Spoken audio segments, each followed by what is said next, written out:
Avatar ফিরে এসেছে আগুন আর ছায়ের নতুন দুনিয়া নিয়ে।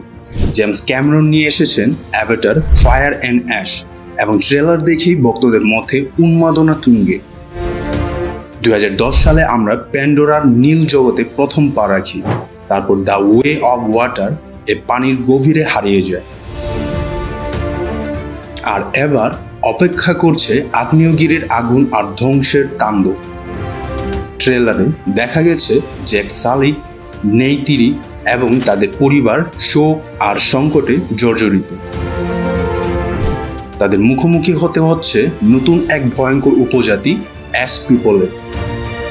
এইবারের ট্রেলারে অ্যাকশন আছে, আবেগ আছে, আর আছে এক মহাকাব্যিক সংঘর্ষ। আকাশে বিশাল যুদ্ধ, আগুনের ভেতরে মুষ্টিযুদ্ধ আর চরিত্রগুলোর মানসিক সংঘাত, সবকিছু যেন আগুনের মতোই জ্বলসে উঠছে। আমরা দেখতে পাই অ্যাশ পিপল নামে নতুন এক উপজাতি। আগুনে পুড়ে কঠিন হয়ে উঠেছে যাদের মন। ফিরে এসেছে কর্নেল কোয়ারিজ, এবার সাদা, কালো আর লাল রঙের রঙিন এক ভয়ঙ্কর রূপে। আর এক নতুন খলনায়ক বারাং কিরিকে বলে, এখানে তোমার দেবীর কোনো আধিপত্য নেই। গল্প ঘনীভূত হচ্ছে এবং স্পাইডার নামের ছেলেটিকে দেখা যাচ্ছে বিপদের মুখে। ছবিটি মুক্তি পাচ্ছে 2025 সালের 19 ডিসেম্বর।